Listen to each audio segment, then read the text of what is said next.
Hi అందరికీ. ఏదైనా సింపుల్గా స్వీట్ అప్పటికప్పుడు చేసుకోవాలనుకుంటే ఇలా ట్రై చేయండి. చాలా సింపుల్గా ఈజీగా అయిపోతుంది. ఓన్లీ 3 ఇంగ్రీడియంట్స్తో ఇంట్లో ఉన్న వాటితో ఈజీగా చేసుకోవచ్చు. సింపుల్గా అయిపోతుందండి. టేస్ట్ కూడా అద్దరిపోతుంది అనమాట. బేకరీ స్టైల్లో ఉంటుంది. ఒక కప్పు ఫస్ట్ అయితే మిక్సీ జార్ తీసుకొని అరకప్పు చక్కెర అయితే వేసుకొని 2 ఇలాచీలు వేసుకొని పౌడర్ చేసి పెట్టుకోవాలా. ఒక ప్యాన్ తీసుకుని దాంట్లో ఒక అరకప్పు వరకు నెయ్యి వేసుకొని ఒక కప్పు మైదా వేసుకోవాలా. మైదా వేసుకొని బాగా రోస్ట్ చేసుకోవాలండి, అంటే ఫ్రై చేసుకోవాలా. మనకి ఆయిల్ బాగా మనం ఫస్ట్ నెయ్యిలో వేయగానే నెయ్యి అంతా మైదా అంతా పీల్చేస్తుంది అనమాట. తక్కువ టైంలో అయిపోతుంది, పీల్చుకుంటుంది అనమాట. పీల్చుకున్న తర్వాత మనకి ఫ్రై చేయంగా నెయ్యి అనేది రిలీజ్ చేస్తుంది అనమాట. ఫ్రై చేయంగా ఆ టైంలో స్టవ్ ఆఫ్ చేసేసి మళ్ళీ ప్యాన్ పక్కకు దింపుకొని మనం షుగర్ పౌడర్ చేసుకున్నాం కదండి, ఆ షుగర్ పౌడర్ని బాగా మిక్స్ చేయాలన్నమాట.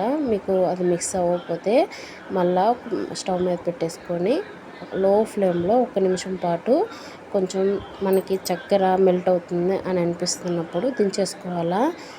కొంచెం ఒక సెకండ్ పాటు అట్లా మిక్స్ చేయగానే మనకి చక్కెర అనేది మెల్ట్ అవుతున్నట్టు అనిపిస్తుంది అనమాట.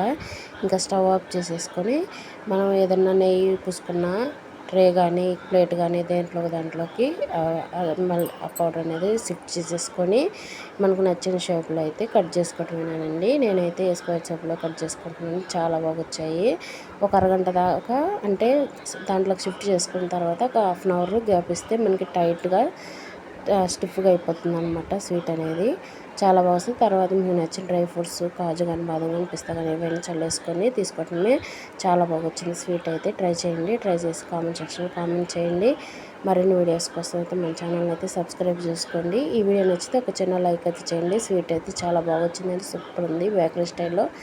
Thank you for watching. By by.